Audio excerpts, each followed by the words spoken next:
Good morning, friends, and shalom, and blessings to you all in the name of our Lord and Savior, Jesus Christ. Welcome to this episode of Unapologetics, the show where we are unapologetic about apologetics, and I am your host, CJ Cox. We got a very good episode planned for you today. I actually have a guest who has been gracious enough to join us on here, so we're going to try and blaze through these channel housekeeping things very quickly so we can get straight to our guest. So I want to remind you guys, we were supposed to have a new series aired yesterday. Unfortunately, it's a little bit difficult to get everything all set, and make sure it's written well and all that kind of stuff. So it'll probably actually be posting today. And I appreciate you guys' patience with that, but nonetheless, we'll be coming here soon. We got an open mic tomorrow. Tomorrow is Friday. Tomorrow is Friday. So we'll have an open mic tomorrow night it's going to be Friday, of course. If you guys are interested in that, definitely consider showing up. Should be around 10 p.m. Mountain Time. Also, Saturday we'll be airing an episode of Hogsmayak again for Pentecost, and next week we actually are going to have two interviews on August the 10th. Both are going to be with, David Roll's not a Christian. Anyways, we'll be talking with David Roll at 10 a.m. Mountain Time, going to be discussing his new books, Legendary Kings, and then later on that same day we'll be talking with Chris Date about physicalism. That'll be at about 6 p.m., and again, that's Mountain Time.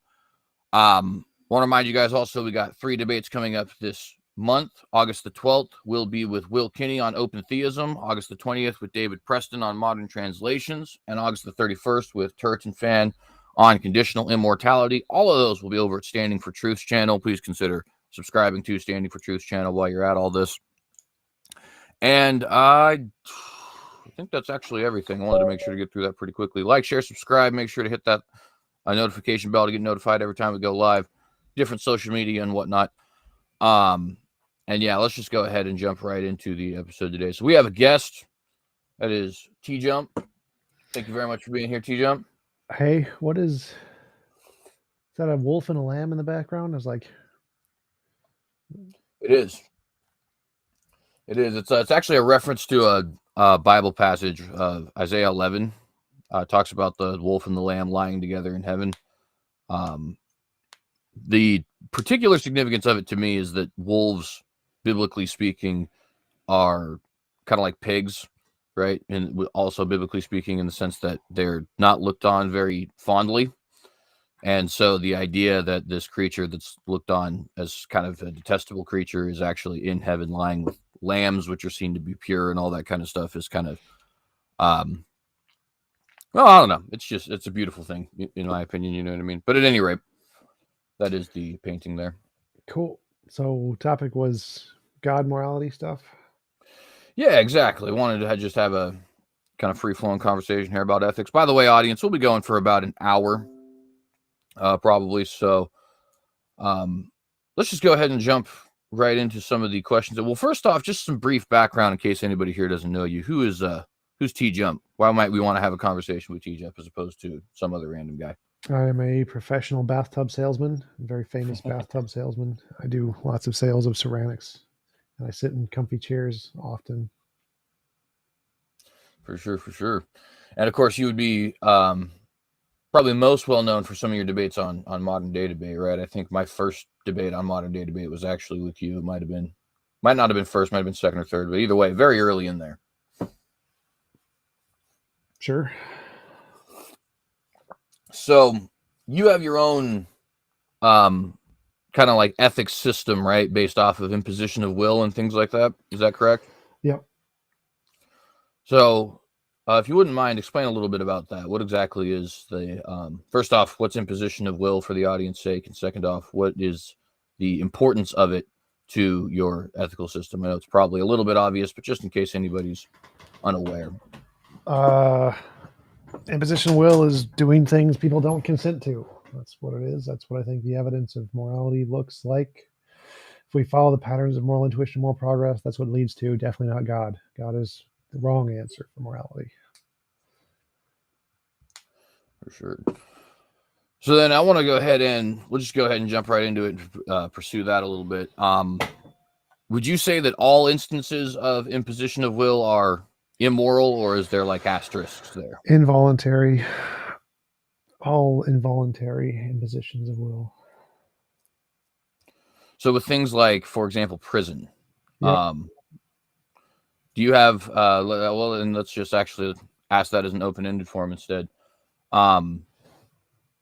What do you think what do you think should be done for somebody who has committed some kind of egregious crime, murder, sexual assault, anything like that? Obviously, we Well, it impose just their shouldn't will. be possible. It just shouldn't be possible for that to happen. That's what a moral universe would look like.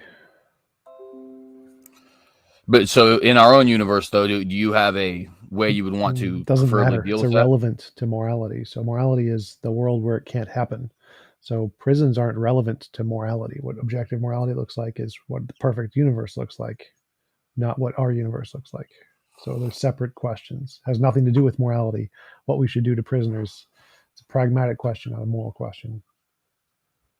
Would you still, on that note, then, would you still agree with the pragmatism of it, like separated from the moral question? Is it still a pragmatic thing to do? Is it in line at least with Sure. morality?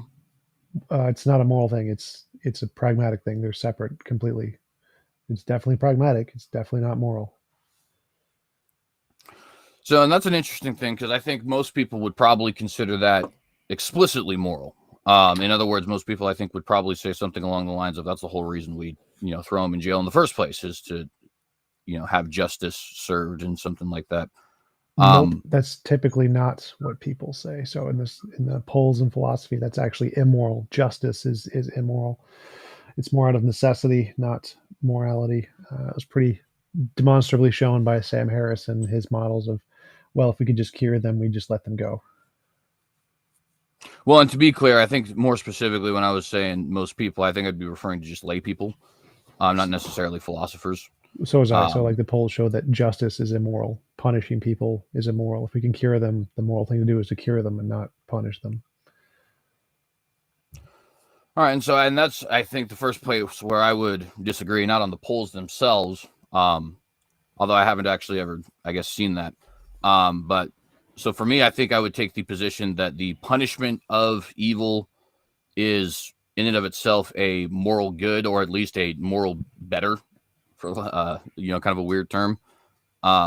It does seem to me like if you are in a position where somebody's committed some egregious crime, that crime does actually have some kind of almost like a wage to it that needs to be punished. I'm sure you'd have a problem with that, right? So, well, yeah, kind of there's what would that be? Sixth grade. We proved that one wrong. Two wrongs don't make a right. Well, is that so? I guess then my question there would be: is that something that's just proven, or something that people have, I guess, just said? So, and let me give an example of that for the audience sake. Well, Warfare is obvious. Jump on that real quick. There's no evidence of objective morality. There's no like proof of objective morality. The best evidence is just a product of evolution. So when we're talking about which model is the better model, we're talking about which one best explains the data, best answers the moral dilemmas, and that kind of thing. And so you can say, right now, the best explanation is evolution explains all of morality, and there is no objective morality until one of the models makes novel testable predictions. And until then, the answer is evolution caused it. And then if we're trying to say, well, what is the best contender for objective morality, then we're talking about the coherence of the model and which model is better. And so you never prove it, right? The best we can do is say, I guess, to try and put percents on it. There's like, let's say there's a 10% chance morality is objective or something. Of that 10% chance, which model is the most likely one to be the top 10%? And that's the closest you can get to proof. So my model is closer to being proof than the God model. The God model is like negative 7%. It's like as wrong as you can get. But if we're talking about potential contenders for an objective model, mine is definitely has significantly more basis and evidence than the God model. So if we are just to weave a analogy for the audience, if we had a situation like war, right? I would take the position that killing is a immoral act, right? And obviously that's precisely what soldiers are doing, right? They're going out and killing people, at least in the middle of the battlefield, right? Now in that situation, chances are you're in the war for some reason, right? Obviously, there's plenty of wars that happen for no reason, but let's just take something that's obvious to most people, like World War II. You got somebody attacking Pearl Harbor, there's your reason. So the following in the not wording this correctly, the way that my brain would basically kind of look at this, the way that I kind of look at this is like, all right, you have two choices. One choice is an evil act, namely shooting the Japanese guy, and another choice is an evil act, namely letting him overrun your home. So you're stuck between two different immoral acts, but one act is more immoral than the other. In other words, there's values you could attach to each of those moral facts, and one of those moral facts is going to outweigh the other, namely protection of you and your own. To me, that just seems to be the nature of objectivity, right? One is of lesser value than three. Three is of lesser value than one. If those aren't objective, then that's not necessarily true. And you could actually give an example of that, like, for example, in sports. Wait, well, it's correct that for there to be an objective measurement system, they have to be objective, clearly. But right now we're saying that there is no evidence they're objective. There's only evolution. That's the only empirical evidence we have to explain anything regarding morality is evolution. And then we want to say, well, which model? Say evolution is 90% chance of being correct and explaining everything about morality, and there's a 10% chance morality is objective. Then I'm moral realist, you're a moral realist, so we're fighting within that 10%. We want to say, well, who has the better explanation to qualify as that 10% chance? And so there is no objective evidence. All we're doing is just saying what is the best explanation of the data we can give, given our little 10% corner of the data. And so there isn't objective evidence that morality actually has these numbers that are true, independent of stance independent morality. So it's a separate stage of the debate. The first one is, when if you're talking about objective evidence, evolution wins. It beats both our models hands down. Second stage is, well, which model, if objective morality does exist, which model is more coherent, and the God model or the non-God model? No, right, and I certainly wouldn't disagree with the notion that, we don't have like scientific proof or anything, or mathematical proof or anything like that would demonstrate to us morality's existence, right? But what I'm saying is, if we assumed that 10% were true just for a moment, and we had two different moral facts, when we have other things that are objective, like I think, I guess there is an open debate as to whether or not numbers are objective, right? But nonetheless, gravity, world is not flat. So there's objective things for sure. Yeah, right. And when those things are objective, you can start to like deduce things like their value. And the reason I use numbers is because if we take the value of numbers, 3 is an objectively greater value than 1, right? Now you can fudge that by way of, like, for example, a sports system. In golf, you want less points, right? Whereas obviously in football, you want more points. So those individual systems have created their own numbering rules in such a way that 3 is no longer more value than 1 or something like that. But if you're just talking, typically you have $3, that means you have more dollars than $1, right? You have sure. We can give numbers to things, and we can't always measure objective things, but we can assign numbers to them, sure, as like a representation. Right, and so Genius Tracks asks, he's making fun of your closet. He's saying you're streaming from your closet. He says, ask CJ if that's this JCPenney's changing room. It is actually a closet. I'm not going to lie. It's a more enclosed area, so it makes me sound a little better. That actually makes a lot of sense. Thank you. Appreciate that, actually, because I'll be honest, a lot of people just decide to poke a lot of fun at that, which I get it. I mean, he's in the closet, right? It's why would you not? Anyways, so the main reason I use the numbers thing is not necessarily to make any sort of a claim about numbers or anything like that, right? It's just simply to say, if I were to have a system of objective numbers, I could say definitively 3 is more than 1. But if those weren't objective, if 3 could mean 10 or 12 or 87.1, then I can't necessarily say that, right? It depends on the particular rules that are being laid out before me. And in the same way, I kind of see things like morality, where you can be put in a situation, if you have two moral facts, where one fact has greater value than the other. To get this back to our prison question, that would mean the reason it's morally good to imprison somebody, in my view, is that the alternative is worse. And we can say the alternative is worse because both are objectively have some objective value. But that can't say doesn't it. make sense. So, like, say stabbing a baby or punching an old lady. Now, one of those is objectively worse than the other, but that doesn't make punching an old lady moral. It's still immoral. It's just it's a necessary evil. So if you have to choose between stabbing a baby or punching an old lady, it's not moral to punch the old lady. It's just a necessary evil because it's the least evil you can do in the situation. It would so given your definition, it seems like punching the old lady becomes a moral thing, which is why I don't subscribe to utilitarianism because I don't think that doing the lesser evil is moral. It's just still evil. So, and obviously, good point. I think that the issue that I tend to have with that is a lot of times when we get into these consequentialist kinds of dilemmas, um, we are put into situations where it's not just you have like a choice between the two, but if you don't, excuse me, if you decide not to do one of the things, then the other thing almost oh my goodness, again, necessarily follows, right? So, like for example, with the um, military example there, right? You either have the choice of stopping the opposing army, usually with force, or of letting them overrun your area there, right?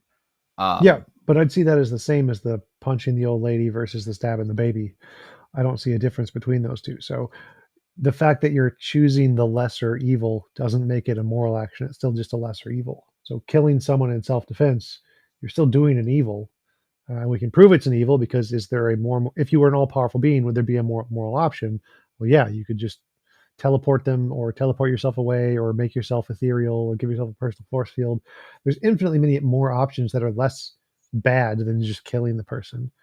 So it's definitely not a moral action that you're doing. It's just a less evil action. yeah, see, and I don't even necessarily disagree. It's just I think that there is something to be said about doing the right, or we'll say less immoral thing, given the situation, right? Um, and now, obviously, you wouldn't subscribe to the Bible, but there is a Bible quote talking about, if you know to do good and don't do it, then that's evil. I'd say that that's a fairly, Christian or not, I'd say that that's a fairly correct assessment. Well, I definitely wouldn't You agree with that part. So that part's wouldn't agree? like that would mean that if you have the option to do something moral, say like I could give all of my money to charity right now and help poor people, I'm not doing that, therefore it's immoral. That would seem wrong. It seems amoral that I'm not giving my money to charity. So I could do a moral action, which is give my money to charity, or give all my possessions to charity, and I'm not doing it. Is that an immoral action? Well, by your quote, it seems to imply it would be, whereas by moral standards, it seems like it would be amoral. It's not immoral to not do something moral. It's only immoral if you do an immoral action.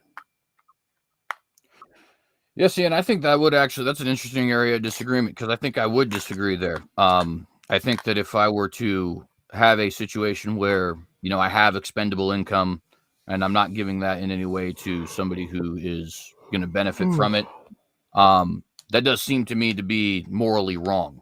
And in order for our world to be as perfect as it could possibly be, it would seem like that it would seem like I would have to be doing something to help out those less fortunate than me. Now, it's immoral in a different way than actively committing immorality. In other words, it's more passive. Whereas if I were to go out and slap somebody, that's obviously active.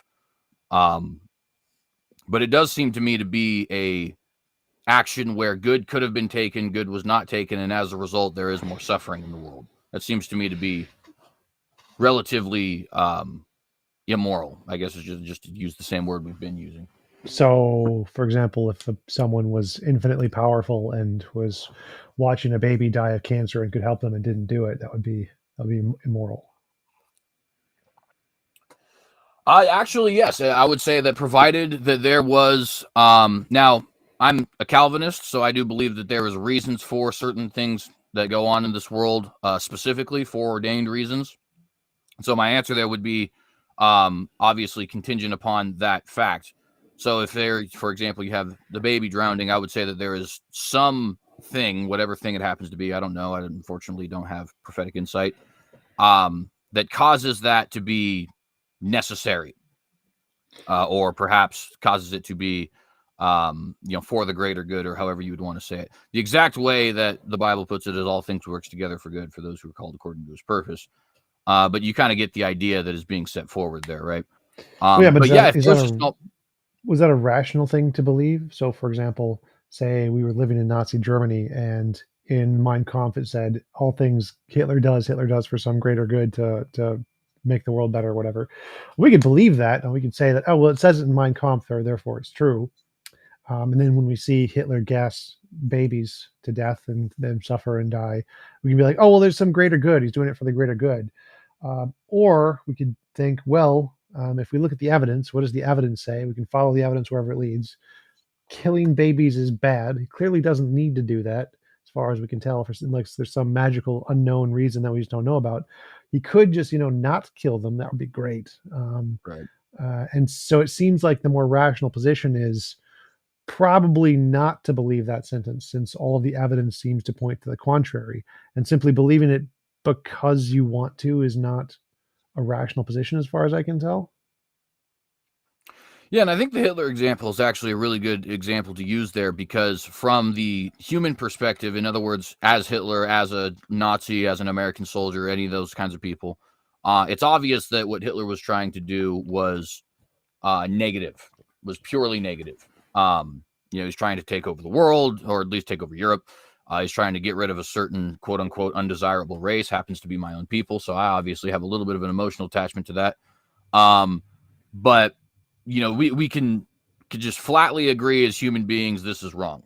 Now, of course, the question was more like, from our perspective, when we look at Hitler, say we didn't know what his motivations were. I think his motivations were actually to try to make the world a better place, or something along those lines. they certainly were definitely. But he was the point wrong is about that it, but they were. When we look at the evidence, we can say in his book it says he has reasons, and when we look at the possibilities that we can imagine, he's very wealthy, has power over the government. He can provide food for the babies. He doesn't need to gas the babies. As far as we can tell, we don't see any such reason. There's no reason that we can imagine where Hitler could not have just chosen not to murder the babies. But it says in the book there's some unknown reason. Should we trust the book that there is some unknown reason that is just out there that we can't imagine, even though it's clearly possible for us to imagine lots of other alternatives? Or should we probably say that's probably false, given all the evidence we have, given we can clearly imagine alternatives where this is not the case? It seems like the reasonable explanation is not to trust that, or that we don't have any evidence to trust that, and all the evidence is to the contrary. Yeah, and I think that with somebody who is a human being, that's likely true. Now, I would add the asterisk of, if you accept his social Darwinism, then I think he probably was working for the quote greater good. Now, I don't accept social Darwinism, and so I would reject that outright. But if you have a social Darwinist worldview, and you have the ability to get rid of things like mental handicapness, or even just not very athletic people, like if you could create a world where everybody was, Randy Moss or Tim Tebow or something like that. From a social Darwinist perspective, that would be perfectly moral, and in fact would definitely be good. And I don't know if they would have an alternative to doing it, other than perhaps, maybe now, almost 100 years in the future, we are able to do things like, what do they call that? There's a term for it, but basically when you edit the baby in the womb. Gene modification. Yeah, there you go. Thank you. But the question was more like, from our perspective, you can forget whatever the motivations of Hitler might be. Say we just don't know. The only evidence we have is we have a book that says he has some unknown reasons that justify all of his actions, and we have our imagination. We can clearly see, if I had the power Hitler had, if I had the money Hitler had, clearly I wouldn't need to drown or to gas babies. I'd be like, nope, we're just not going to gas the babies. We're going to feed them. We're going to let them go. We're not going to gas them. Seems like a very plausible option. If I was in his situation, I could clearly do this. And so in this case, is it rational to believe what the book says? And it doesn't matter who this is talking about. It doesn't matter if it's talking about Hitler or God or Dumbledore or magic leprechauns. It doesn't make a difference what it's talking about. The question is if we are comparing, there's a sentence in the book that says there's some unknown reason that justifies these heinous actions, and contrast that to our knowledge that we, if given this power, could clearly do something differently and less immoral. Which is the more rational thing to trust? Oh, and Yeah, and I think the ultimate point I'm trying to get at is that I completely would agree with your example with Hitler, and I wouldn't with God. And I think the situation of the Holocaust is a very interesting example. So if we were to have a divine perspective, which nobody does, right? But in 1925, what we would not have known, that Hitler also himself would not have known, but that provided a God does exist, God would have known, is that the end result of this is going to be a litany of incredibly positive things. So, for example, the stateless people being abused here, namely the Jews, are going to have a state by the end of this. The fractured and very isolationist world is going to be open to each other after this. A lot of people are going to have incredibly advanced technology, bringing themselves out of what is essentially their own extended dark ages after this, like Russia, Ethiopia, Saudi Arabia, all these other kinds of places. So, but the Bible in doesn't other say words, any of that. So like the Bible doesn't give any of the actual reasons. It doesn't say these are the reasons of that he's doing that. So it doesn't give any examples of what the future examples are. So all we have to go off of is our knowledge and the sentence in the Bible where he says there's some justifiable reason. Charles asked, "What is social Darwinism?" I think he means eugenics in order to call out weak or bad genes. That's like what I think he means by yeah. eugenics. Also, Mel Via says, "Huge Vikings fan. I appreciate that CJ mentioned Randy Moss. Super chat. Thank you." So the argument here is that I can imagine not gassing babies. It's very easy. If I was in Hitler's position, I could not gas babies. I could do it very clearly. If I was in God's position, I could very easily cure all cancer with the snap of my finger, all powerful being and all. And so, given my current abilities of my intellectual capabilities, I can see, given the power that the leader has, whoever the leader is, I could clearly do things differently. And whatever hypothetical positive good you can imagine, I can get that and without cancer. No child cancer. I can get whatever positive good you could ever imagine. Anything you could ever say, I'm going to be able to say, I can get that without child cancer. And so the fact that it says in the Bible, there is this unknown magical reason that no one can ever imagine that uh, justifies these heinous actions doesn't seem to make sense, because no matter what action you could ever list, I can always get it without child cancer and pretty much anything else. I can get pretty much any positive good no matter what you list without any involuntary imposition of will whatsoever if I was an all-powerful being. And so it seems irrational to trust that sentence. It seems much more rational that it's just wrong and it's something that either God is lying or that people made it up because they wanted to believe in their God had justified reasons even though it didn't exist. And so it seems like the rational thing to believe here is not that the God genuinely has some kind of unimaginable reason that we can never ever comprehend. It seems much more likely that no, we can actually just solve this. If we had all power, there wouldn't be an excuse. Well, I don't know if it would be necessarily unimaginable. I think that would be one thing I'd want to briefly push back on, only because it does talk about things which are relatively vague, certainly, like all things work together for good, right? Or for and those are specifically for us. All things work together for those who are called according to his purpose. There's also the God has made all for his own glorification, even the wicked for the day of destruction. That's in Proverbs. Now that's a little bit, I think, less vague than just your own good, but even the own good instance, I think that is something you can see in the different events through history. Like I said, with that example of Israel, Wait, what was the Israel does. what was the greater good thing? So the first quote is from Romans. It's all things work together for good for those who are called according to his purpose. Well, And I then got there's that part, but I meant so my argument is that any greater good you could ever possibly logically possibly express, I can, if I was an all-powerful being, I could get you that good without the drowning of the babies. So if it's the case that no matter what, in all logically possible worlds that any human being could ever express, whatever this greater good may be, if we expressed all possible greater goods that could ever be logically expressed in a human brain, no matter what they are, I'm going to be able to say I can get that without the drowning babies thing. if I was an all powerful being, and I can just give you a method of how to do that. And if that's the case, it seems like it's irrational to think that there is some extra human brain kind of reason that is just beyond our comprehension. That's just out there. It seems more rational to say no. It's just wrong. It seems like we should just say the authors of the Bible were just wrong, and God probably doesn't exist, and they just wanted to believe this, and so they added that in as kind of like an ad hoc justification for evil.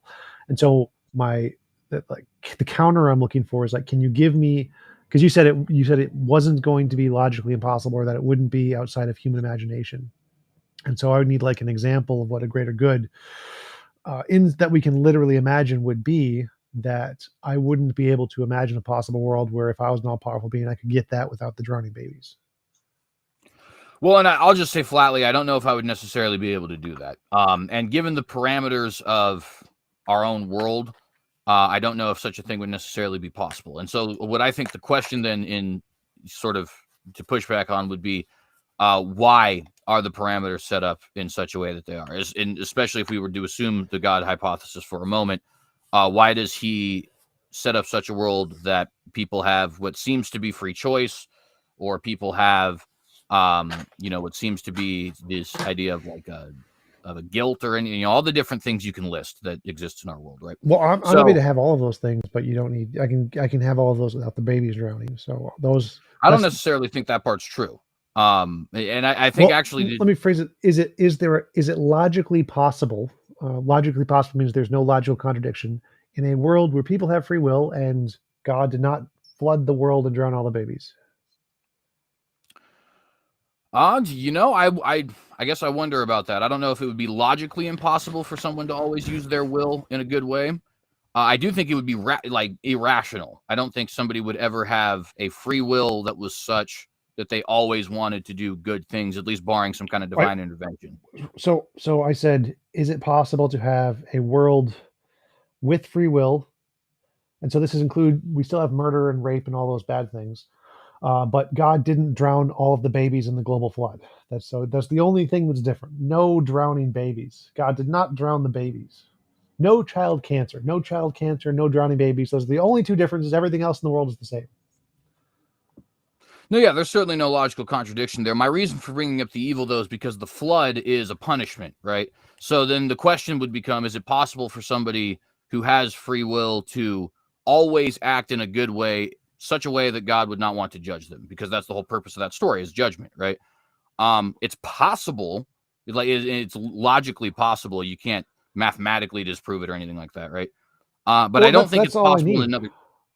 So like the two points there is one that if if it's logically possible to have, imagine if I was an all powerful being, I could rewrite the world, and it's logically possible that I can get all of the positive benefits with at, at least one less evil, like drowning babies or whatever, then I've demonstrated that it's uh, God would be immoral in this case, because of like the examples we gave before. Punching an old lady isn't the moral thing to do; it's just a less immoral thing to do. So if God didn't do the moral thing, he just did a less immoral thing. That would mean he's immoral. If he had the power, as you mentioned, if he has the power to help people but didn't, that makes him immoral. And so my fundamental question is, if any possible benefit that could ever be logically expressed can be gained without the negative consequences, and I think I can go for all of them. I can get rid of every single one of the bad things and still have all of the good things. So free will, you can still have it. Guilt, you can still have it, and you can't murder anybody.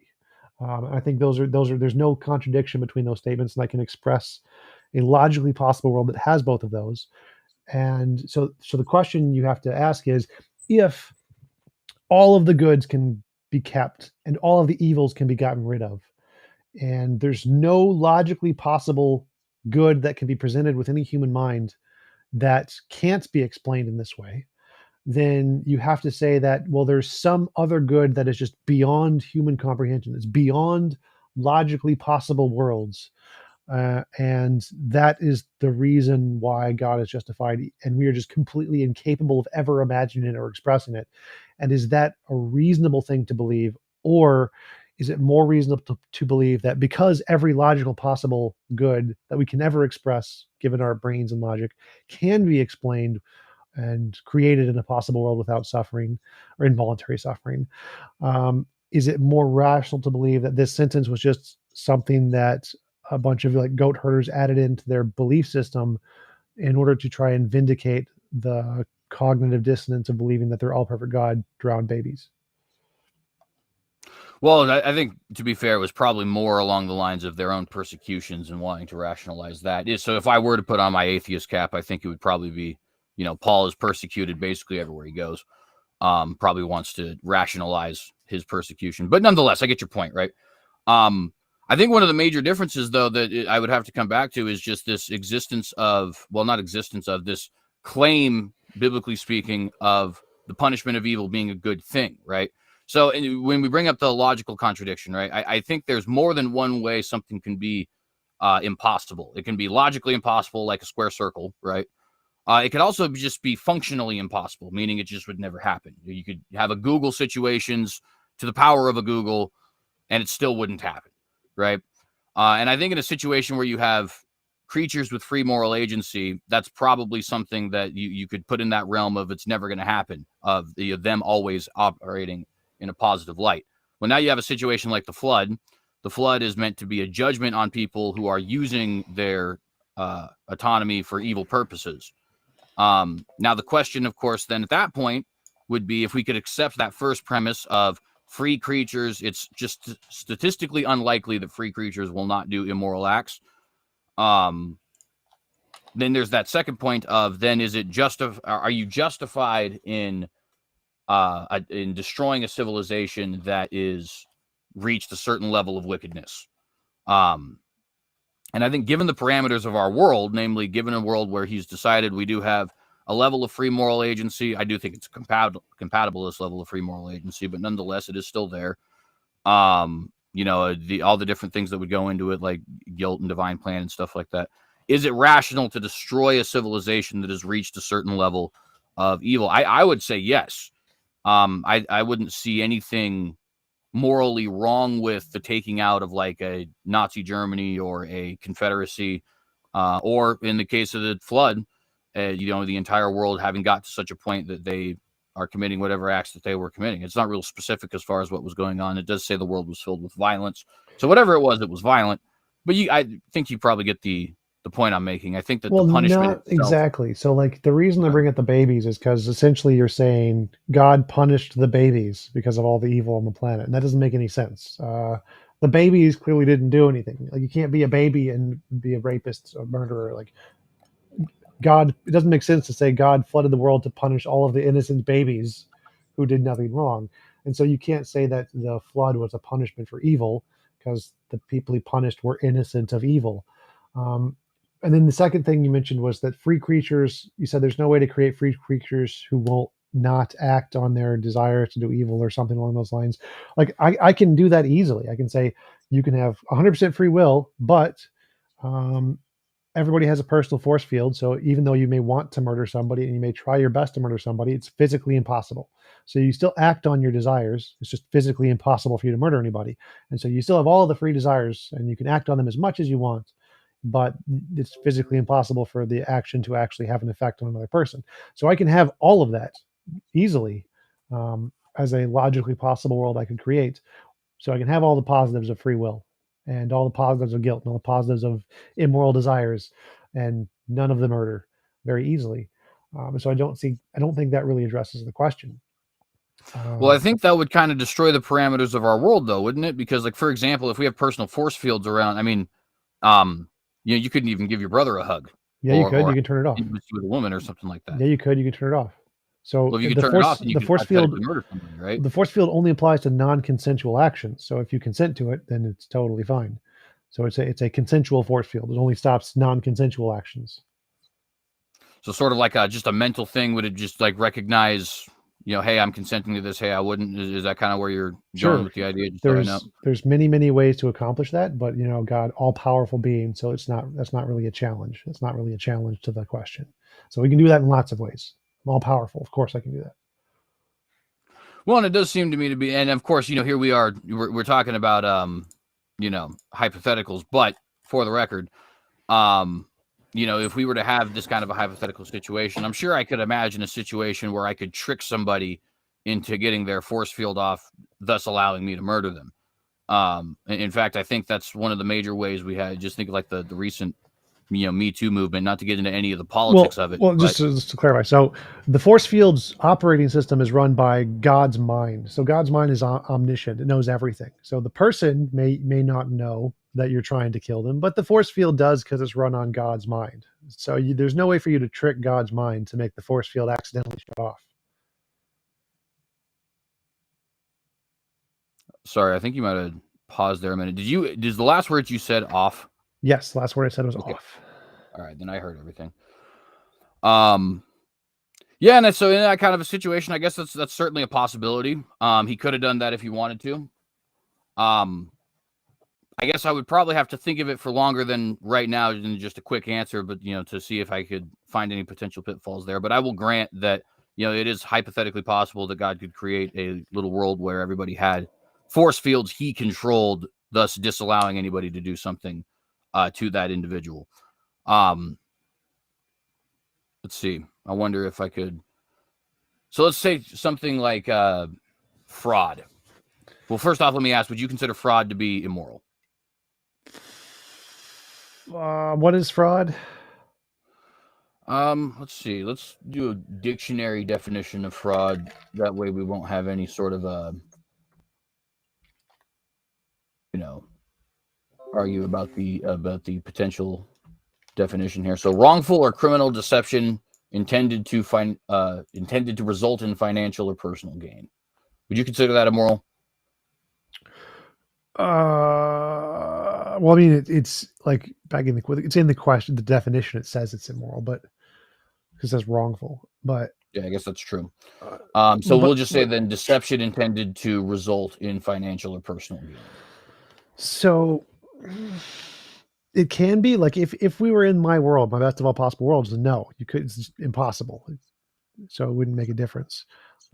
So the way I would design the world, if I was the all-powerful being, I would say everybody gets to design their own universe, and you get to have a full list of all possible actions, and you get to put each action on either an allowed list or a not allowed list. And any of the actions you put on the allowed list are things that you consent occurring in your universe. So if someone puts fraud on the list and they want to allow it, that's fine. They can do that. But if it's on the not allowed list for someone's universe, well, then it be like the personal force field. It would not be possible to occur in that universe. And so even if you would like to count it as an immoral thing, I can still have that and have it be impossible and still have all of the free will. So I do notice, though, in that situation, you say that we'd each have kind of like our own little universes, right? So it's kind of like it's almost like almost quasi-divine nature in a sense. Not in the sense that we're like actually gods, but in the sense that we are kind of dictating what goes on in our own bubbles. Well, greater than our own bubbles, I guess, in our own universes. No more than you have in any given computer game. So it's not like you actually created the universe. You don't have God creation powers. God just gives you a tablet with a bunch of computer code on it, and you can just select the options. So it's still God doing all of the work. You don't have any extra powers. You're still exactly the same human you are now. The only difference is that God is allowing you to select the options for your universe, like ice cream. Well, right, but in the situation, what I mean by quasi-divine isn't that you're like replacing God or anything like that per se, as much as it is just that you end up being the demiurge of your own universe. Well, through his power, certainly. I forget the word, quasi-divine when I mess with my video game settings? Well, your video game setting is fictional, though, right? In other words, you're not really interacting with like a physical being when you go in your Minecraft game or whatever. I play Minecraft, so that's why I use that example. You go in your Minecraft game, you see a creeper. That creeper's not real. It has no consciousness of itself, right? You're not interacting with an actual being. Whereas if you had the ability to control your own universe, any beings you interact with would be real. Any animals you interact with Well, would be so real. right now it's just you in the universe. So there's only one conscious being, and it's you and God. And so the universe has no consciousnesses in it. It's just we're setting the laws of physics here. The laws of physics are not conscious. So you setting the laws of physics in your universe of murder not allowed, rape not allowed, fraud allowed. There's no interaction with any consciousness there. So it's exactly like the video game analogy. It's not. You're just making the settings of the video game. That's it. You're not interacting with anybody. Right, but eventually you will be, right? That's the intention of having things like you can't murder. Obviously, you're not going to say you can't murder if there's not going to be any conscious creatures around, or any creatures in general, I should say. Right. So like if I design a video game and I invite someone to play my video game, I'm now interacting with another conscious agent and they are abiding by the rules of my video game. Well, so let's say hypothetically you had nobody who wanted to interact with you and play your video game, right? Now you have the ability to kind of mess with your own universe. Do you have the ability to create somebody who would want to No. interact with you? No? No.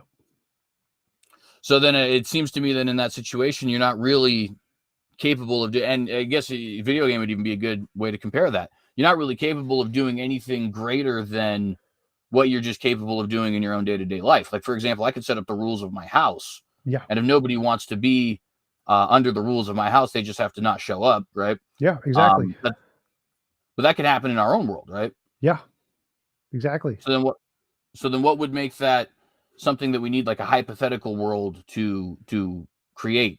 In other words, if this because world was created, it goes further. So like murder is impossible. You can put it on the impossible actions list. That means like if someone was in your home, it would be physically impossible for them to murder anybody. That would be great. We should have that. That would be a great feature to have here in the real world, but we don't technically have the technology to do that yet. We will eventually, but we don't yet. And so the reason we need this hypothetical is to say, if I was an all-powerful being, then I could allow you to select all of the actions, to give you a list of all possible actions that can occur and let you choose which ones are on the allowed and which ones are on the not allowed list. That would make it physically impossible to do anything on the not allowed list, as opposed to it just being like voluntary. So if someone comes into your home and your personal home and your rule is they can't murder you, well, they're choosing to abide by that rule, but they're not physically prevented from doing so. Whereas if in your universe you've set one of the rules as it's physically impossible to murder somebody, well, then they literally wouldn't be able to do it even if they wanted to. So that would be the difference. fair enough. That's a good point. Obviously, you can't physically force somebody not to do something without like restraining them in some way. So, and just to clarify, it wouldn't be like forcing them to not be able to do it. It'd be like personal force field. So if they tried to stab you, you just have a personal force field come up. So it's not like you're literally restraining their actions or physical actions. You could, if they volunteer, you could set your universe up that way, and if they, as long as they consented to it, you could do that. But also, I wanted to say, J&W says CJ is one of the better theists. Who's complimenting you in the chat. Appreciate that, J&W, very much so. This has been a great conversation so far. In fact, we're already almost done with it. We're 48 minutes. Yeah, I can probably go for a little longer. I think I have to check one of my next convoys, but I'll let you know. Yeah, for certain. So I kind of want to pivot a little bit, unless you want to continue to explore this thought, in which case I'm certainly down. But I did want to ask a question about. I just like put a pin in it.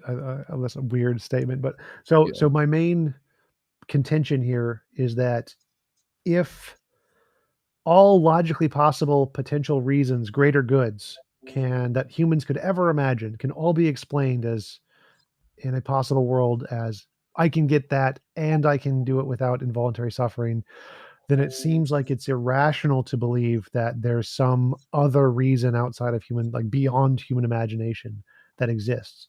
And so the more plausible explanation is that probably there isn't such a thing, and we should probably not accept the Bible's explanation there. And so unless we can provide some kind of humanly coherent, logical, greater good that we can't explain away in a possible world without suffering, then it seems like it's irrational to believe that sentence in the Bible that God is justified for drowning babies or whatever.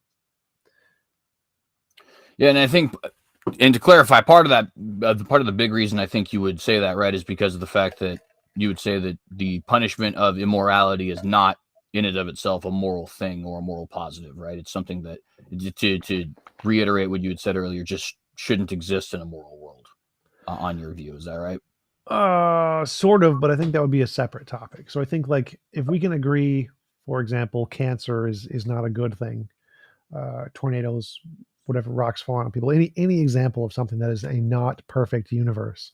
If we can create a perfect universe without that one thing, and I think we can do it without any involuntary, because I think involuntary imposition of will is the principle of morality. So I think we can create a universe with no involuntary imposition of morality and still have all of the good God thingies, the good God reasons, whatever they happen to be. But you can pick whatever principle you think is the moral principle. Uh, all we have to do is pick one thing. If there's one thing that is sub perfect that we can create a world without and still has all the free will stuff or whatever the positive is, that proves that the principle I'm arguing for. So I guess one thing I would be curious on is how far would we want to take the idea of imposition of will? Because there's a lot of things that we impose on that are not, I brought up the example of prisons earlier, but there's other examples too, like even just being born, right? Obviously, you don't have the will to be born, and I can say as somebody who has had periods in my past where I What do you mean, certainly like would have not wanted. conception or actual childbirth after conception? Well, in the case of me individually, so in other words, my mother has a choice after the conception of whether or not she would want to go through with that. That gets into an abortion question that I don't necessarily want to get to, at least yet. I might, you might come up again, but who knows? But for me, I didn't have any choice, right? I was completely imposed on. My parents decided to do what they did, and then my mom decided to carry me to term, and now I'm here, right? Well, an Um, imposition is when you have a will and that will is infringed. And so if you don't have a will, like before you were born and then you're created, that's not an imposition on your will, because for it to be an imposition, you have to have a will and it has to go against your will. And so being conceived or created would not be an imposition of will. If, for example, you were in the womb and you didn't want to be birthed, kind of like Stewie, you just didn't want to leave from Family Guy, then it would be an imposition of your will because you didn't want to leave the womb or whatever. But obviously, that wouldn't happen in my universe anyway. So if you have a situation where and everybody's probably met somebody like this who didn't want to be born. They're depressed, they're psychologically distraught in such a way that they hate their life. You mean they wish they hadn't been born? Yeah, there you go. That would be correct. Now obviously it's kind of after the fact. I do get your point, right? In other words, they're not, at least to the best of our knowledge, willing to be born or not born while in the womb. But if they live an 80-year life and throughout the 80-year life we're wishing that they weren't born, it does seem like we could say, okay, well, by all effect, it's kind of an imposition of will. It didn't happen at that moment, but they got imposed with life for the next 80 years. And of course, now at that point, you could say, okay, but they could just end their life, but that's a little bit of a different thing, Right, right? right. Now that So, you're so the alive, the you have question fear would of be death. more like, it doesn't seem like the birth part was the part that they hate. It seems like the things that happened after the birth are the parts that they hate. So, for the birth itself to be an imposition of will, they would have to like literally just hate the fact that they were born and nothing else. Just literally just the fact that they were born is something they hate, which doesn't really make a lot of sense. But for example, if they were severely depressed because they had a terrible life, then the things that they hate were the things that happened to them in life, not the birth factor. And so the impositions wouldn't have been the birth; it would have been all the other things that they hated. What about like a nihilist? Right. So a nihilist, they're the major imposition of somebody now, psychological nihilism, not philosophical nihilism. So the issue that somebody like that would have would be the meaninglessness of things, the inability to find meaning. I guess that's the same thing with the inability to find worth, I guess, is what I'm trying to get at in that second point. You see this laid out in Ecclesiastes, I think, really well, where he talks about, I've gained all this knowledge, I've lived this great moral life, of gone and drunk a lot and all this other kind of stuff. And all of it was just vanity. I'm just going to die in the end anyways. So his, his, what's the word here? Struggle is not with bad things happening to him. It's actually with good things happening to him and their fleeting nature. And as a result, he concludes it would have been better if he had never been born. Well, that's one of the conclusions. The ultimate conclusion is more of a religious conclusion, of course, because it's a Bible book, but I digress on that. What kind of an answer would we have for somebody like that? Because it's not necessarily what's happening to them, that's causing them to dislike life. It's more Well, it just is. You said like the thing they dislike was the fleeting nature of happiness or whatever. And so the fleeting nature of happiness is the thing that's the imposition on their will. They don't want it to be fleeting. They want it to be permanent or whatever. And so in that case, in my universe, you just make it permanent. Snap your fingers, make happiness permanent. There you go. It wouldn't be the birthing part that is the imposition of will. It would be the fleetingness of happiness. so. I guess that would be an interesting kind of thing. Would you say that death is an imposition of will? If you don't want to die, yes, of course. Yeah. So yeah, so then I guess you'd probably then Right. conclude that in your world that it would be immoral to die, right? I guess that'd be. Yes, it's immoral to die against your will. I accidentally just banned someone on Twitter. I gotta go fix that real quick. My bad. My bad, guy in Twitch chat who was chatting, and I just accidentally banned you. My bad, guy in. So that's a very interesting kind of thing there.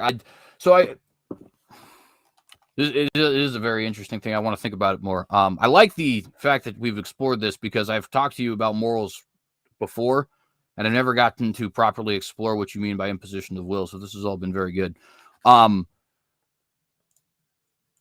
Is this not just kind of a complicated version of subjectivity? That's one thing I do want to kind of. That's what I was kind of. So when something is objective, just take like the color of my sidewalk. It's gray. It's objectively gray. At least if you're, a human being seeing with human eyeballs that function, it's objectively gray, right? I guess you could be colorblind and it might look different, and you might be a shrimp and see in 16 colors.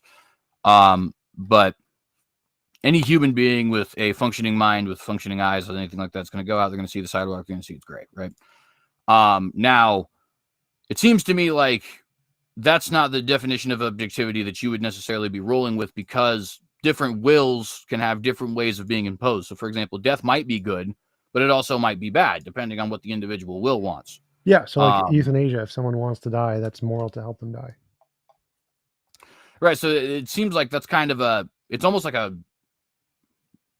what's the Rick and Morty quote? That sounds like X with extra steps. It kind of sounds to me like subjectivity with extra steps. So everything is moral subjectivity means there is no objective moral principle, and mine absolutely has an objective moral principle. It's any involuntary imposition of will is immoral, and so it's not, that principle is unaffected by any opinion anyone ever has. That's a universal principle, so it would not be subjectivity.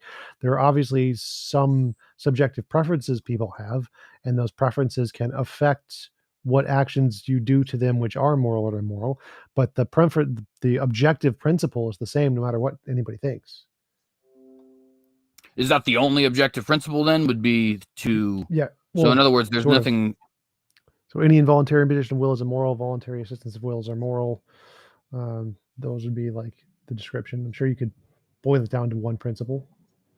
Yeah, and I guess the point I'm getting at with that is just that it's not like, when a theist typically would conceive of objective morals, it's like a list of do's and don'ts, kind of.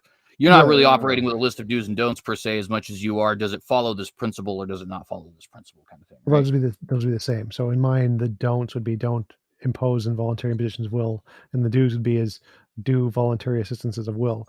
And so it would still be the same. There's just like in Christianity, it would be like do God's nature or something, and don't do not God's nature. And so you can still boil all of the different laws down to one principle. But that doesn't make it subjective. I mean, in Christianity, I think it does make it subjective because it's based on God's will. But the fact that there's only one principle doesn't make it subjective. Yeah, and I think from the perspective of a theist, it seems subjective, but I think I can, you do obviously have at least a principle, so it's not just completely random. I guess I would say there's like levels of the objectivity here in a way, but what would you say to somebody who it is in their will to want to impose on somebody else's will? So classical example is a serial killer, right? That's what they find fun for some reason. Who knows why? There's a big psychological thing to go in there, but I wouldn't say anything to them. It would be impossible for them to act on it. Would that be an imposition of their will? No. Why not? Because wills only apply to yourself and your property. So your will doesn't have jurisdiction over another person. So if I willed to punch you in the face or something, My will doesn't, it's not an imposition on my will that I don't get to punch you in the face, because there are two wills in that scenario. And so for it to be a non-imposition of will, all the wills involved would have to consent to the action. So in the case of a just the principle itself, any involuntary imposition of will is moral, those only apply to your will and your property. And since you are not my property and you are not my will, I it's not an imposition on my will that I don't get to punch you in the face. But it is something that you want to do that you're prevented from doing, right? So it is, and in the case of But one of it's these, something I want to do to a different will. So involuntary imposition of wills only apply to yourself and your property. So as soon as I have a will about somebody else, then it's no longer an imposition on my will, because it's your will. We're talking about something that involves you. And so the principle, any involuntary imposition of will, only applies to yourself and your property. And as soon as you include another will, then it's no longer your will. It's not an imposition on your will. It's an imposition on the group of people involved in this scenario. yeah, and I think that the issue I would have there, though, is, if you have somebody who is sadistic for whatever reason, and again, there's obviously the litany of psychological reasons that happens. We don't necessarily need to get into that, but they are certainly not having their, living their best life, so to speak, quote unquote. Jeffrey Dahmer seeks to kill people. That's what makes him happy. He's not able to do so. Well, I'm not sure what you mean by living their best life. Well, I'm being a little coy when I say that. Well, my point is just to say they don't have their full pursuit of happiness as a possibility. Now, their pursuit of happiness is wrong. Don't get me. I don't want to, muddy the waters here. I don't think it's okay for somebody to go out and murder people, but it does seem to me like what they will to do is explicitly imposition of others' will. That would have to be, because you say the imposition of will only applies to you and your property. That would have to be something you immediately cut off from them, right? But then they have essentially just a miserable existence where they're not able to do the thing that they really wish to do. Now, I think it's okay that they don't have the ability to do the thing which they really wish to do. Well, sure, but why is that okay on your model, right? In other words, why is it not, like, their happiness almost seems to be irrelevant in that situation? Well, happiness is irrelevant. So happiness isn't the goal. It's not like imposition of will isn't the same as get to be happy. Those are two separate things. So like if the principle was what is moral is everybody gets to be happy, then we can just give everyone cocaine and just hook them up to brain dopamine stimulators and make them all happy. So happiness doesn't really matter. It doesn't matter if people are happy. What matters is for a moral universe is their involuntary imposition of will. And if in my universe, if there was such a being, they could snap their fingers and change their brain to desire something else if they wanted to. That would be an option, but they wouldn't be able to murder other people even if they wanted to. And if they just chose to live in misery, remaining true to their murderous intentions and not changing, but also never being able to experience that, that would be their choice. They could hypothetically create AIs that aren't conscious that could kill in place, and that would be fine, like video game characters, if they wanted to. But yeah, if they wanted to just kill only real souls, real other consciousness without their consent, and were unable to do this, they would just be miserable, and that's their choice. They get to make that choice. Hi, Cosmic QQ from Germany. Thank you for the super chat. Yeah, and so you can even get, I think, a little bit more exploration of this kind of principle that I'm getting at here too. Like, for example, with something like sexual intercourse, which is not only immensely pleasurable, but is also it's very important for things like intimacy with another person, psychological health, stuff like that. Not to say that celibate people can't be psychologically healthy and stuff like that, but I think you know what I mean there. Obviously, there's no greater level of intimacy than being sexually intimate, at least I would think. That's also obviously something that requires another individual. Sure. Now, and it just seems to me like we're in a weird position there, right? Because on one end, it is imposition of somebody else's will if I force them into that. On another end, it is kind of an imposition of my will that I never get to do it if everybody says no. Now, it's an imposition in a different way than you're talking. Certainly, you've already addressed that it's not. That you're speaking specifically about yourself and your own property. freely granted. Right. That's right. So I would apply it to the exact same thing as before, like if I wanted to punch you in the face. So the fact that if I desired to have sexual relations with another conscious entity with a will and they don't want to do it, that is not an imposition on my will, because the will in that scenario is both mine and theirs. So in my world, again, you could create sex robots and do whatever you wanted to them because they're not conscious, and so you still have intercourse. But if you want to have intercourse with another will, then they would have to consent, and if they don't, that is not an imposition on your will, because the wills in that scenario is you and them. Well, it's not an imposition of will on your model. In other words, what I mean by that is, like, the parameters you've set up is that this is specifically applying to it. It reminds me kind of the non-aggression principle, right? Which is a libertarian principle that basically says you can do anything that you wish so long as you're not actively harming another person. Now that non-aggression principle, depending on who is laying out their exact libertarian model, could have certain elements of change, right? So you're going to have certain people who would say the non-aggression principle means you shouldn't spank a child, whereas other people would say that that level of aggression is not necessarily implied. Now, in that example, it is literally aggressive, right? To spank a child is literally an act of aggression. There's just simply no getting around that. It's definitionally true. But some might have a model that says that's not what we're talking about when we say non-aggression principle, and libertarians will have that conversation. I think we have a similar thing kind of going on here, right? Where it's like, this person wills to do something like have intimacy with another person, or in the case of the sadist, even something much more violent. That's what they seek to do. And we are literally telling them no.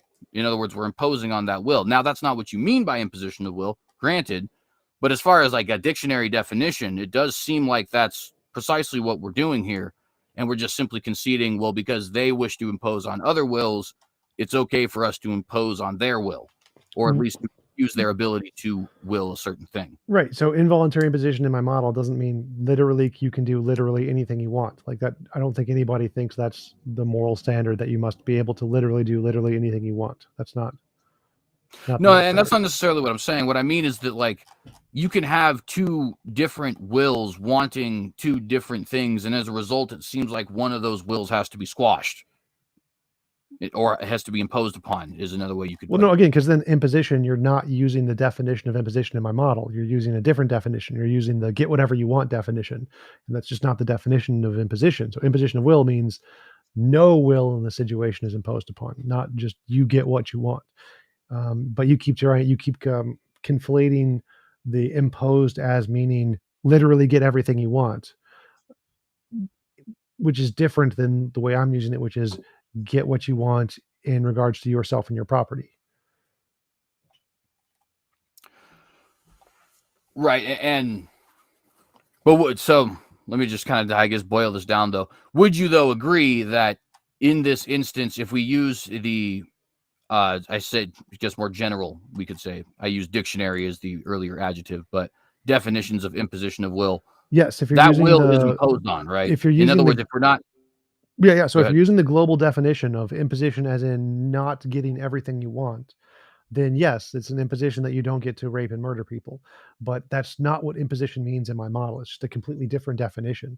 So it's an equivocation between two different definitions of imposition. In my model, imposition only applies to things of do you get what you desire in regards to yourself and your property, but it isn't an imposition for you to not get to do things to other people that they don't want you to do. And so it's just conflating two different definitions of imposition there. Yeah, I think we could probably let that go ahead. We got a super chat from Marty Med Scientists. Why do each of you reject the naturalist evolutionary view of morality?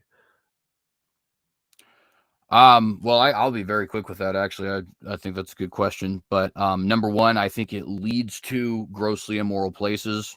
From my personal opinion, the evolutionary system of morality inevitably leads to something like social Darwinism, like what Adolf Hitler was talking about.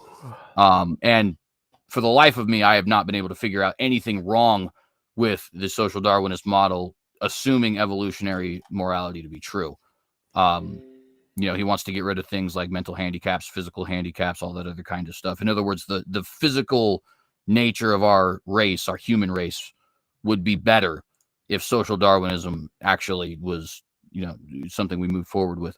Now, I've never had a conversation with social Darwinist philosophers, but I have had plenty of conversations with like biologists and stuff like that, or just atheists here, like Negation of P, Matthew Steele, people like that. And I have noticed that's consistently a hang up for them. In other words, whenever I ask that question, whether it's Negation of P, Matthew Steele, Michael the Canadian Atheist, etc., they always say, you know what, that's a good point. I don't know if I can necessarily answer that question. Now, they're obviously not professional philosophers, but what it tells me is that it probably is true. What's the question? If the evolutionary model of morality is true, how do we avoid something like social Darwinism, which just from a physical perspective would make the species better? Right? It would make us taller, it'd make us stronger, it'd make us get rid of things like mental and physical handicaps and stuff like that. That's obviously greater evolution. Yeah, right? I mean, pragmatic. So like social Darwinism, or if naturalistic evolution was true, then morality is purely subjective. It's not objective. And so it wouldn't be moral to eugenics people, but it would be pragmatic. It would pragmatically work to generate better people. But that wouldn't be a consequence of evolution, because evolution doesn't say anything's moral. It just says morality is a product of evolution, and nothing is morally correct or morally incorrect. And then that would lead to the fact that whatever our intuitions guide us towards is the correct interpretation of evolutionary morality, which would be not eugenics. So we tend to think that intuitionally eugenics is wrong, and therefore evolution has given us the intuition that we shouldn't eugenics people. And so it would be to go against evolutionary psychology to eugenics people, because the intuitions that it gives us are to not do that. I think that could be true for some. To be honest, I think we're a little bit biased in the West because we live in such a, kind of peachy keen kind of world. But like, for example, in the rest of the world in the 21st century, 2022, here on August 4th, a lot of people don't actually think that. China, and in fact, a lot of people in places that are very advanced, like China's got they're not primitive by any stretch of the imagination. They just simply don't seem to have much of a care for things like mass death and stuff like that. Now, there's reasons for that historically, right? They've had a lot of mass death go on. There's a massive population. They have a lot of really detached philosophies like Buddhism. Well, do you think, I mean, the government kills people, but do you think, I mean, most of the people think it's immoral what they're doing. They just can't speak out against it because they also get killed. So it's not like the people of China are okay with eugenics and are okay with imprisoning people. It's mostly that they can't speak out against it because they'll be killed themselves. So I don't think like the morals of the Chinese people are okay with eugenics. Like the Chinese immigrants who like live in America aren't okay with eugenics. The Chinese immigrants to other countries aren't okay with it. So I think it has more to do with the political climate than the moral climate of Chinese people. I would say it's more of a cultural climate. In other words, I think that the history of mass death and philosophy in China, combined with the population, combined with the way that they're raised, which of course is a consequence of the state, leads people to have a very detached view of life in such a way that it's like, okay, this isn't necessarily problematic for us. And I think that's something you can see very often. In fact, even in the West, you have something like abortion. Culturally, we have a detached view of that. Whereas, for example, in Afghanistan, you're certainly not going to, right? Their culture is such that they would value life in the womb very strongly, primarily because of things like, Islam and, just other different cultural factors in there. But my point there is just to say there's obviously nothing inherently wrong about, Chinese people or anything like that, but you can have that history, you can have that culture, you can have that philosophy lead you to such an extent that you don't really find anything necessarily immoral in these actions. Well, I wouldn't, because I've met a number of Chinese people. My dad went to China, and I don't see that in the Chinese people. So I need more data to try to confirm that Chinese people are okay with eugenics, because I don't think they are. I'm pretty sure that moral progress and the evidence we have of moral progress throughout all societies everywhere in the world is a pattern against that. I do not see that. Well, I guess I would just want to ask kind of a pretty straightforward question. If it wasn't something that they were okay with, how could it happen? And I know the Because the answer would be, government well, shoots people that disagree. That's how it happens. It's right, like, but why do taxes happen? Because the government's going to put you in prison. It's not like everyone in America is okay with taxes. not everyone in America, but the majority is, right? And that's kind of my No, point is like you no, have everyone to, hates taxes.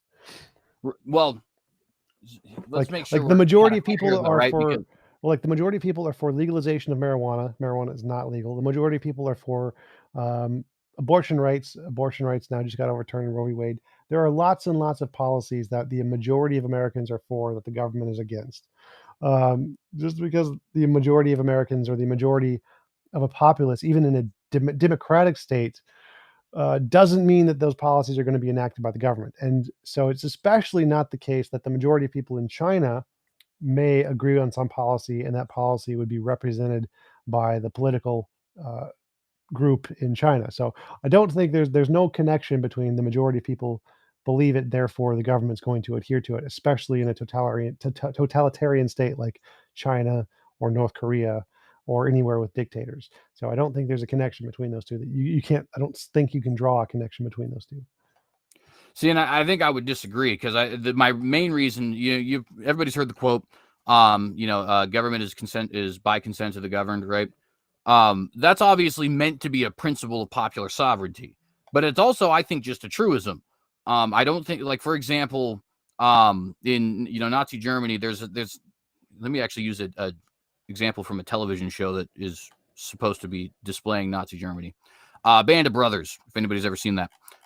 There's a scene very near the end where the Jewish soldier in the American troop goes to one of the Germans, and the guy's just saying, I'm not a Nazi, I didn't do it, anything like that, and he says, basically bullshit, you couldn't smell the smoke, kind of thing, right?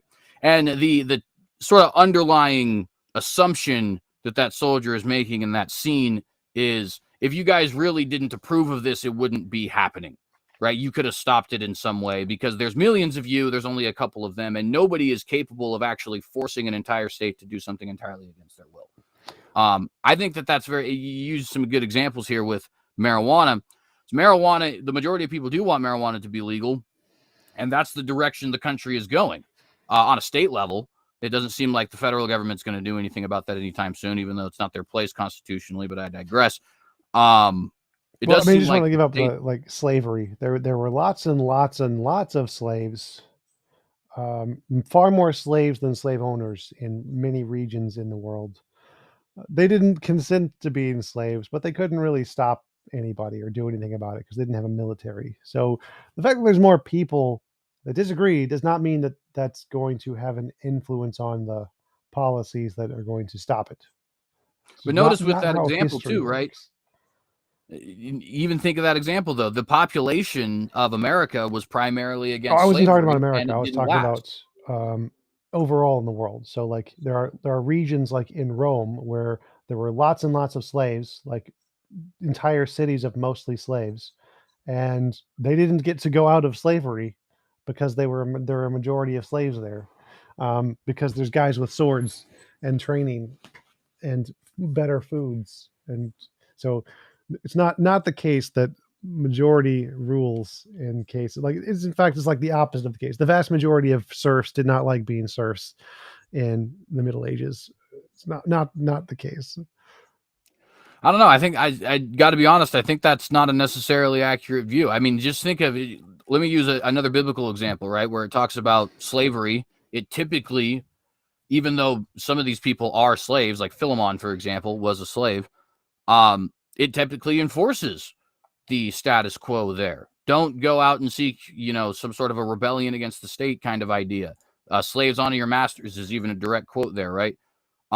So when it comes to even the enslaved populations, they're very often not thinking of it the same way we're thinking of it, where it's like we got to just entirely get rid of this. But even on top of that, the majority of the population of Rome, even if you include the slaves, they certainly wanted the system of slavery, or at least they didn't have a problem with it.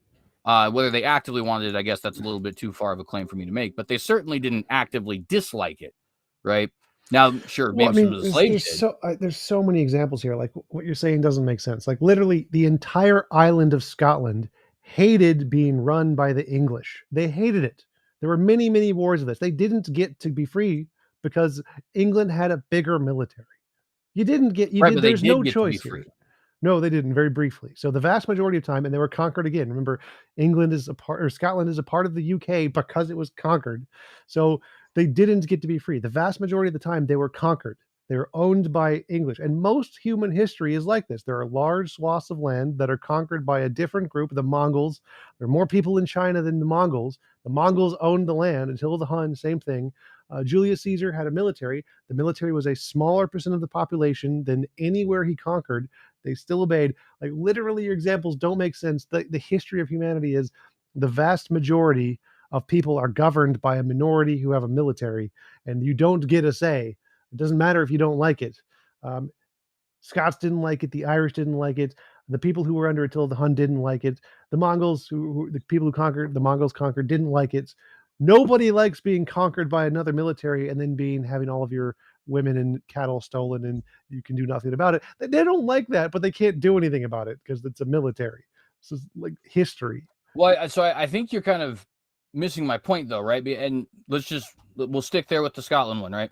So Scotland certainly didn't like the act of being conquered, right? And they didn't like when they were under the rule of England. And so they fought back and they eventually won their freedom. And that's my point. As soon as you have decided, I don't like this thing and I'm going to do something about it, the ruling elites there are going to have a problem. They're not going to be able to actually maintain this system because it's just a simple Well, no, numbers game no, at that point. that's And the part Scotland was that's the part free that's for wrong. like Like 500 years they before eventually lost. being Scotland unified. lost more than they won. The fact that they won at one point in time is irrelevant. They lost. Most people who fight against the people with the military lose. Winning is rare. And so Well, your you got to example understand though in that that's not. Scotland, if they don't like it, they're going to lose most of the time and they're not going to be able to change it most of the time. Only a very small minority of people actually win at the end and get freedom. So the vast majority of all of history proves your statement wrong. The vast majority lose. Like Africa, they never got freedom from the British. The British just won everything. American Well, I don't Indians. think that's American true because Indians they're free never. now, right? But American even Indians just stick with. hated the settlers. Didn't get a choice. They were forced to do it. Like all of history is the exact opposite of what you're saying. Well, so let's just stick with the Scottish example for a moment, just to not muddy the thing real quick, right? Scotland was actually independent for almost 1,000 years. Now, with some small areas of not, like, for example, during the time of William Wallace and Robert the Bruce, they had to fight wars of independence because the English had conquered them. But we're talking about like the 1200s, early 1300s, right? But they established the kingdom in, I believe, the 800s. And they didn't end up becoming part of the UK until the Union of the Crowns. Now, the Union of the Crowns only happened because the King of Scotland and the King of England were the same person by marriage rights. And that first person was actually King James, who gave us our King James Bible. So there wasn't any Like imposition of the Scottish people's will there. There was like this started way before the English. So like the Vikings conquered the Scots, and before the Vikings was the Eskimo conquer the Scots. There was no point in time where they were not being conquered and owned by somebody else. It just doesn't happen. It's just They not were in history. they were independent. I'm telling you, they were independent for almost 1,000 years. The Scottish kingdom, I'm fairly certain it was the 800s that the Scottish kingdom was first established, and it's 1707 that the Union of the Crowns takes place. Now, there is a Scottish War of Independence in between those two dates, which is where you get William Wallace and Robert the Bruce. But it was a very temporary thing, and that's But exactly my before point. that was the Norsemen. The Norsemen were conquering all about the 700s and 800s. So there was no time. There was zero time where the people were free. They were all conquered by different groups. It was the Norsemen, then the English and the French. And there is no time in history where the majority of people disagree and they can revolt. Doesn't happen. It's never, ever does that is not a successful model. If you are owned, there's some minority people in power, they tell you what to do, and if you disagree, you die. That is the consensus among history. It just there's no justifiable way to argue that if a lot of people disagree, it'll just change. It's not how facts work. See, I would just disagree with that. I think history demonstrates to us that once the people do get it in their head, they're not going to be ruled by this. An unrulable population is certainly unrulable. And again, the Scottish example is a perfect example of that. I know you were saying that there's no time they weren't free, but it's just not the case. They were free for a very long time. Apartheid South Africa is another good example of this. You had a small minority. That small minority was only able to rule for a time because in the end, once the majority realized we got 90% and we don't like this, is just a simple matter of boom, like that, less than a generation. And all of a sudden the majority doesn't have its power there. And I think that's really the point that I'm trying to make, though, is that culturally speaking, you have to pacify the population to either not care enough to do anything about it or outright accept it. But if you have a population that's actively against something, it's just a matter of time that will inevitably fall. Or you wiped them out and killed them all, which is what more normally happens. Right, but when that happens, notice that you have a different situation, right? You're not, in other words, we're not ruling over the Wampanoag tribe. We destroyed the Wampanoag tribe, right? Yes, and then all of the other tribes take that as an example and don't do anything because they're going to get wiped out too. That's what normally happens. Yahweh tested by fire. Yes, the Eskimos invaded the Vikings regularly. So Eskimos were very violent and they invaded the Vikings. Look up your history stuff. I think that was in Greenland, right? Yep. Yeah. That's a... Oh, but I never got to answer the super chat. The super chat was, why do you reject the naturalist evolutionary view of morality? Oh, yeah, go ahead. I reject it because I think that there's a consistent pattern in morality, and that consistent pattern is going to hold true for all conscious agents, including AIs, which are not evolved, and anything in the universe. And so we're going to see this pattern throughout all life in the universe, whether it's evolved or not. And if that's the case, then it's not a product of evolution. That's why I don't accept it. Let's see here. I do have a question here I want to just briefly address in my own life, which I had about, should morality be enforced by the Noahide laws or a moral system most in conformity with them? No. Just that simple. Noahide laws can be good, but the actual system of Noahide laws is it's a Jewish construct. I'm not religiously Jewish. Ethnically Jewish, but not religiously Jewish, so wouldn't. Anyways, back to our conversation there. I got a few more questions actually. So Vlad asks, yeah, go ahead. Hypothetically, if someone killed your immediate loved one, would you want to take your murderer's life? Sure. So I mean, emotionally, probably yes. I think the deeper question would be, is it just?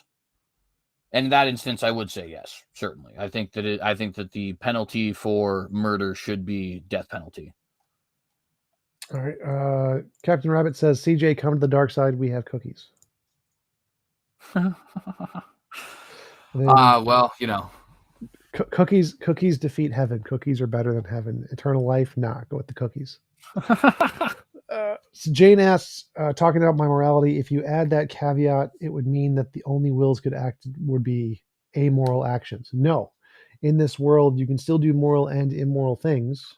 You just have to have someone in their universe allow actions that are immoral. So you can allow murder or rape in your universe. It's still immoral, but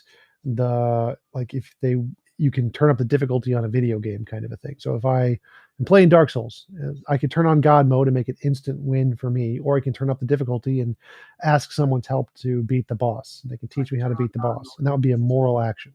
So you can still do moral and immoral actions in the best of all possible worlds if someone consensually allows those actions to take place in their universe. Vlad wants to know what your stance is on January 6th.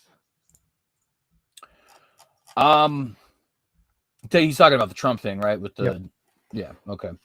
I thought it was stupid. I don't think it's an insurrection. I think that's way overblown. Realistically speaking, it seems to me like a bunch of people who did a really stupid thing for a couple of hours and then they went home. Now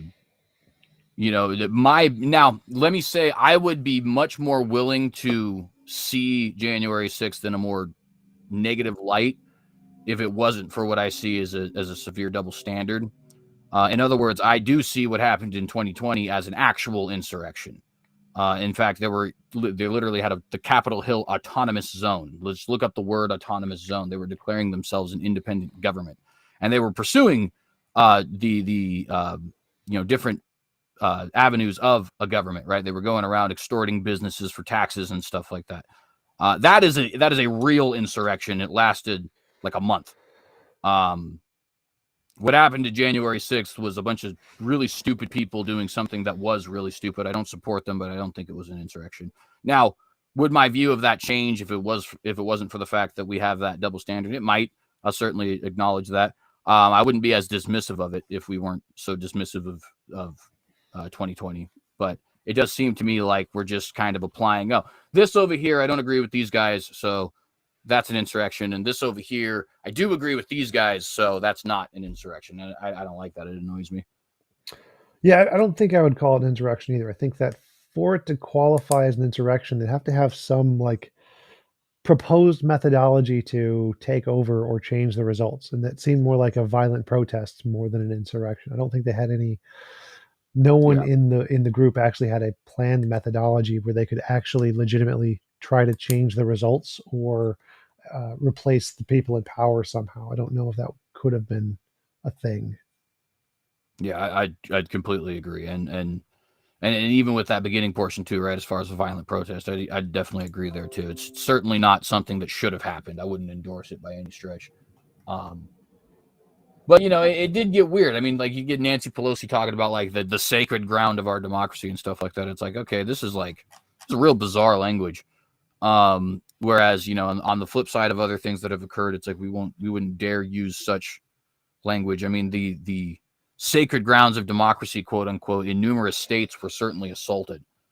And I don't know, maybe it's even unfair to always compare 2020 with January 6th, but they are so close in proximity with each other and opposite sides doing what seems like the same thing that it seems like you're always going to have to take them one with the other. At any rate, though, that's my answer there. I hope that suffices for the questioner. Yeah, some people in the chat are complaining. Like, I understand an insurrection as like a government overthrowing the government in some way, not just being violent and going against the government. Every protest is violent and goes against the government. That's not an insurrection. So an insurrection is like a positive attempt to overcome the government, to overthrow the government in some way. And I don't think the January 6th rioters had any ability to do that. I don't say they got into the Capitol, then what? How are they going to overthrow the government, even if they all got into the Capitol? Like the only possible avenue would be like if they kidnapped all the senators or something, or like started killing senators, then yeah, absolutely. At that point, it's definitely an insurrection. Do I think they would have actually done that? I don't know. Well, and one other thing I would add to it too, and by the way, just for the record, I am not a Donald Trump fan, but I don't think that he had as much to do with that as people are claiming. First off, I think some of the stuff that's happened to the January 6th committee has just been flagrantly BS. Like he definitely did not jump up 3 seats forward in a limousine and start choking the guy who was driving. That didn't happen for sure. I don't care how many times that the guy says it happened. I do not believe him unless he gives me some like actual evidence to demonstrate it, because that seems to be physically impossible given the configuration of the car. I don't like the dude. I don't think he ever should have been the president of the United States, despite my conservative values. But the idea that he was like actively endorsing overthrow of the government, I don't think that's true at all. I think he said numerous times during that day that there should be no violence, that people should be protesting peacefully and all that kind of stuff. So I don't know. A Brute Facts podcast. Eddie from Brute Facts says, "Come stay in CJ." I don't know what that means. Come stay in CJ. As Christians, we must absolutely condemn as harshly as possible, considering they called themselves Christians and even prayed during the January 6th thing. No idea. Yeah, no, I don't know. I guess I just don't necessarily think that is true. I think that, to be honest, to a certain extent, you reap what you sow. I mean, if we're going to allow violence to be a legitimate means of political grievance, which we've definitely done, not just 2020, but going all the way back to 2017 with Berkeley and not Chancellorsville, the thing over the Confederate statue. I can't even remember what it was. Charlottesville. Was it Charlottesville? I think so. Yeah. Anyways, the point is, we've allowed violence to become a legitimate means of expressing your political grievance. And I think it's super inconsistent to say all of a sudden when Trump did it, now it's bad. Or when Trumpers did it, to be more precise, now it's bad. Now it is bad. Again, I don't endorse it by any stretch of the imagination. But you plant those kinds of seeds, you're going to get that kind of wheat. I think that's all I got for Super Chats. For sure, for sure. Well, we have hit about an hour and 35 minutes here, it looks like. So you've actually given us more time than we originally allotted. So I think now would probably be a good time to wrap up. This has been a very good conversation, I think. Yep. Thanks for inviting me on. Appreciate it. Nice talking with you as always. Absolutely, man. Let's do it again sometime.